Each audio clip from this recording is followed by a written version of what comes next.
there's a little bit of traffic. It's whatever. We'll make our way through it. Maybe not, maybe. Who knows? Who knows?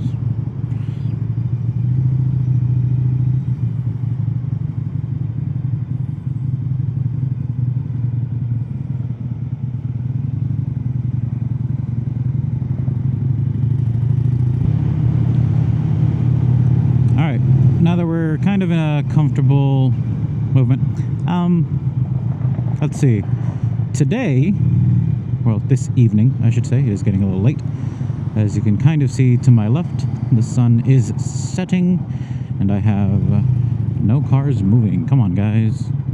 Come on, guys. But yes, today we are going to a little place called Hong Kong Cafe in Walnut, California. It's close to where I work, so we've been there a few times. Me and some of my employees. Ooh, nice. Me and some of the folk I work with.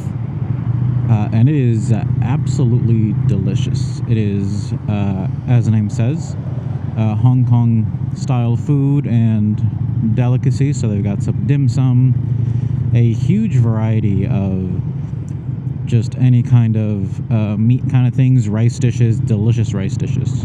There's one, the very first one I tried was I think it was minced pork and like rice and a fried egg on top, and my god, it was delicious. They got some good curries. I also had like a chicken curry, also very good. So we're heading there. We're gonna see how long it takes because, you know, traffic. But yeah, let's just vibe, guys. Not ride like a maniac. Kind of chill, you know. Pick and choose my lane splitting because some of these people. Oh, thank you, Mr. Truck on the right. You are a gangster man. I appreciate you. This.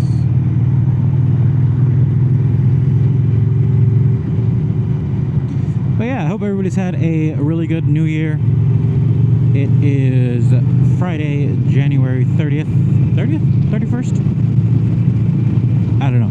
I'm bad with days. It's Friday, though. I'm off. I'm getting some dinner. Gonna, you know, try to just enjoy the day off, you know? Just be chilling. I probably definitely should have merged left. Something I found out which is really neat is, I don't know if it's clear across the board or in which ways. You know what, I'm gonna do it.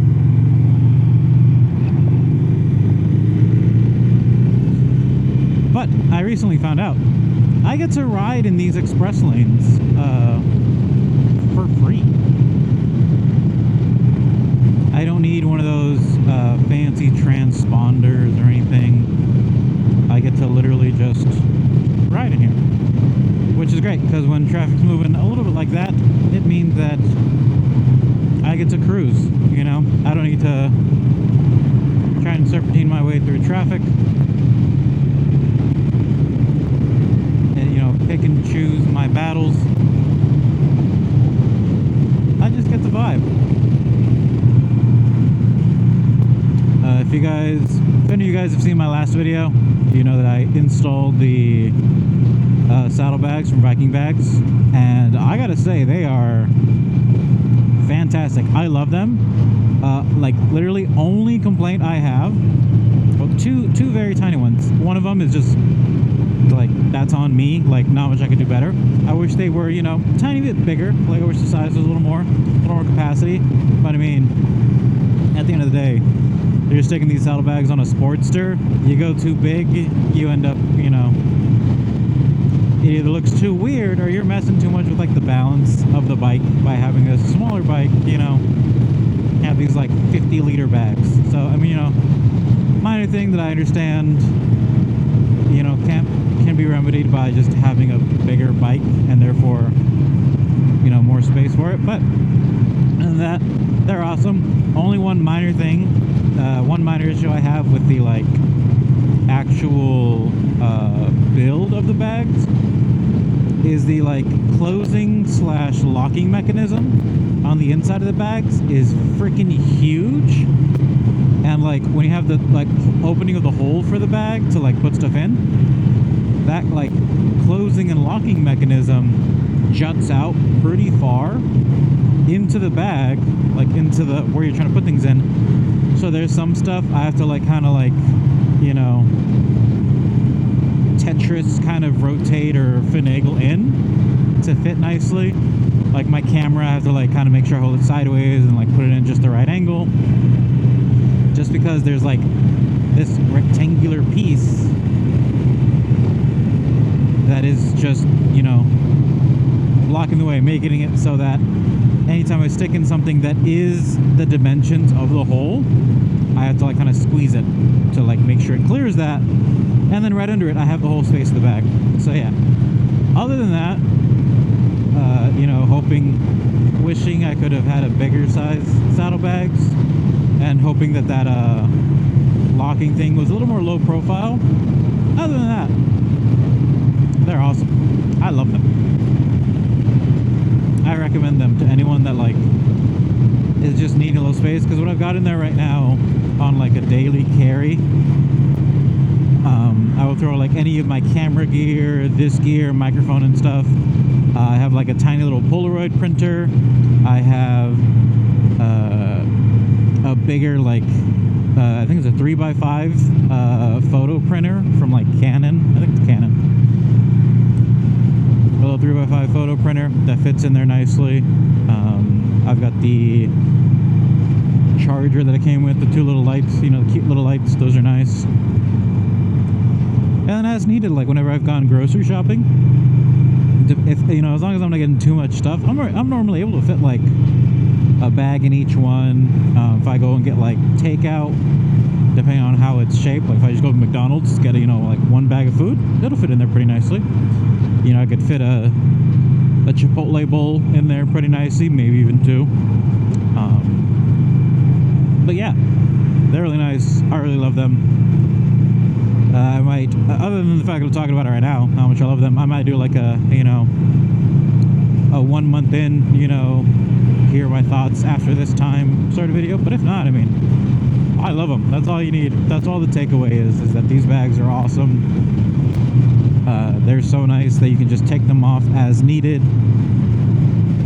If you had like anything in there super valuable that you didn't want to just take out of the saddlebag, just, you know, unlock it, detach the saddlebag, take that inside with you. You know, take it inside your apartment, your house, your office at work, if, you know, wherever you go where you're kind of feeling suspicious about the people around you. Because like, even though it locks, you never know what kind of tools, you know, your average thief is going to have to make use of to get the job done.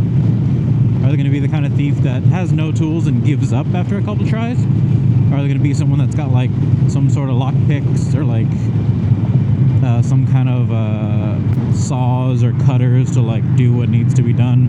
They're going to have a freaking tool set with them. You never know. Especially when you're in like unfamiliar territory. I'm looking into getting a new lens for my camera. For my A7 III. I have the Sigma 24-70, but I've had that dude for a while. I know I've seen that they like, I think they dropped a new 24-70, which, you know, basically 2.0, looks nicer. I think it's even lighter. They said it's like a little bit smaller and lighter. It has an aperture ring on it, which is pretty neat. I think it's either the same price, like $1,000 or like an extra $100. So I'm thinking maybe that, just, you know, get the new version of what I have. Because like over the years, the lens has gotten decently scratched, and one of my biggest complaints about that lens, I don't have many other lenses other than like a 85mm Sony lens. And the only complaint I've had about the Sigma is that it gets dust particles in it pretty easily. Like, that's the main reason I stopped using it and like just toughed it out with the 85mm, because I like 24-70, because you have that versatility of going between that 24mm zoom and that 70mm zoom. Like you know, whatever the situation arises, whatever the scenery calls for, the situation, you know that with the Sigma lens you have at least 24mm or at most 70. Like, it's perfect, it's good. But there was just getting like so much dust in it, and I wasn't sure about like taking it apart or taking it anywhere. You know, I don't want to like spend money, so I just end up, you know, sticking it in my drawer. But then I kind of switched back to using it because, again, there's nothing more attractive than having that versatility. So I switched back to it, and then, you know, because I always forget, I'm always like, I love the 24-70. Why do I stop using it? So then I take it out again, plug it in, start using it, and then, you know, anytime I'm like cleaning the lens, because I'm like, ooh, it looks like there's some particles on it, that's when I always get that closer look again, and I'll be like, ah, damn it, it's because dust gets inside of it, son of a bitch, because I always forget that. So then I finally looked up like to see if there's any guides or YouTube videos on how to deal with that. And there's like this thing where you remove like the ring right on the top, and there's like 3 silver screws you want to unscrew. You don't have to remove them because they stay attached to like the top lens, but that's you take off the front lens to, you know, have access to the inside of the lens. And then you can, you know, use your wipes, use your little air blower, you know, one of your little squeeze air blower. Use one of those, get as many particles as you can out, you know, replace it, tighten the screws again, and then you're good. Which is good, because I like that it was something that's pretty straightforward, because it means that when it inevitably happens again, I just pop that little ring off again, loosen the 3 silver screws, and, you know, we're in business. I'm cleaning it. It is kind of annoying that it's something that has to happen. It's unfortunate, but, you know, it is what it is. I'm just along for the ride, you know, whatever happens, happens. We're making this up as we go along, you know. Don't have a solid plan going in. I'll be honest, I'm still pretty nervous about like recording in public. Most people see a camera on a motorcycle helmet and they assume it's like dash cam, you know.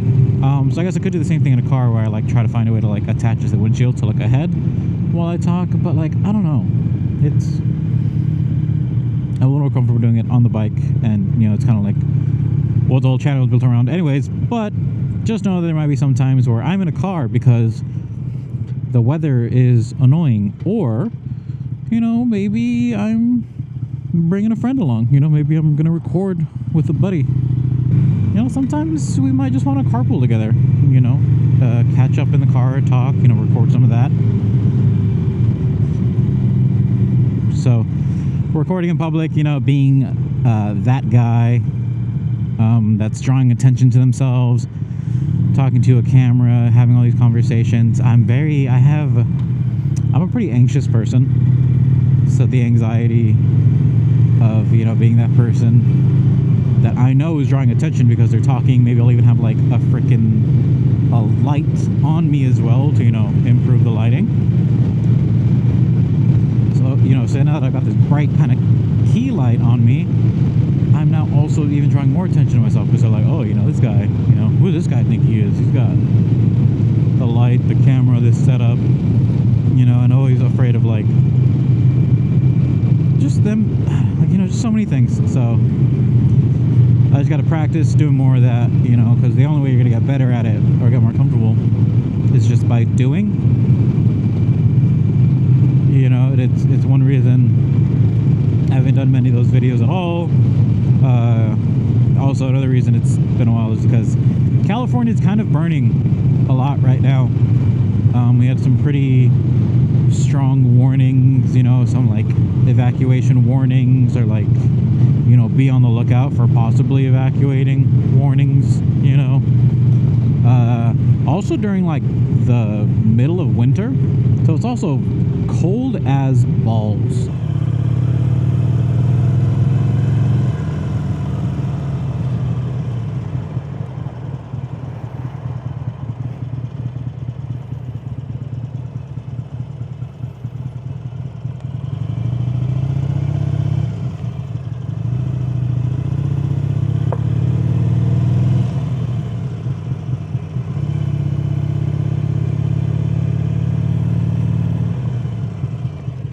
All right, we're almost here.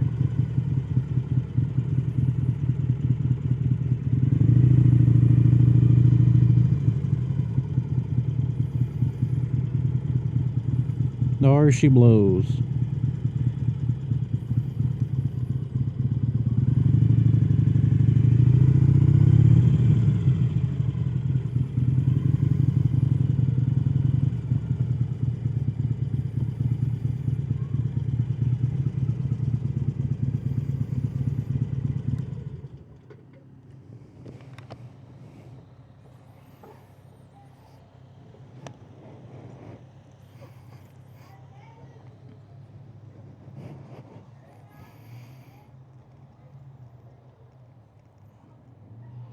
Nice.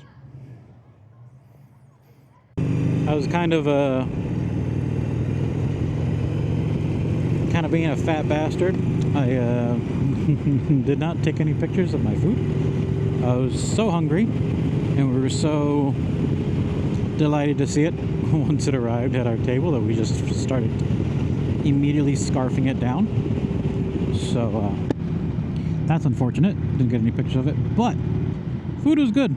We ordered a baked bolognese with rice instead of pasta, because the person I was with, he'd gotten it before with the pasta, and you know, it was what it was expected, you know, like a baked, you know, spaghetti bolognese.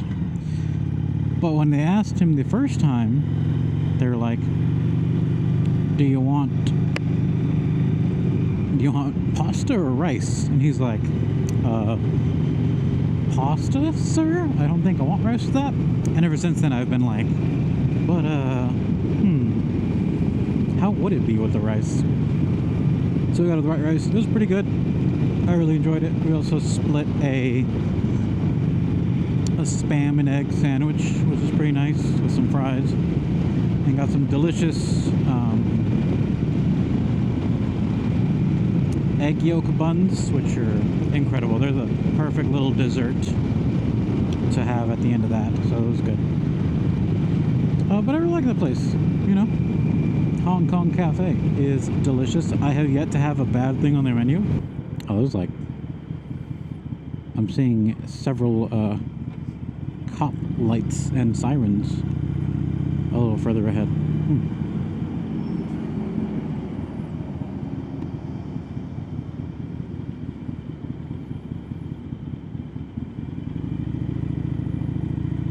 Oh, wait, one of the cops is coming this way.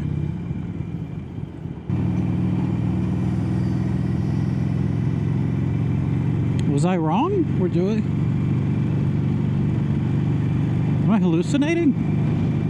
I mean, I did see like that one cop car that was driving the opposite direction, but I could have sworn I saw like a bunch more lights here and there. Weird. Maybe I'm just going crazy. Who knows?